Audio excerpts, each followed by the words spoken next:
Oy, KPA Unikon Oy ja Franke Oy, KPA Unikon Oy ja Franke ovat pääyhteistyökumppanit tämän lentopallopäivän ja musiikkipainotteisen. Yleisöltä tulee totta kai vähän kannustusta.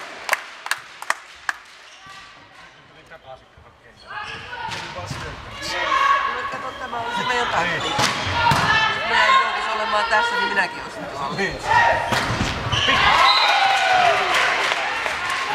Viikolla oli harjoiteltu ennen johdolla.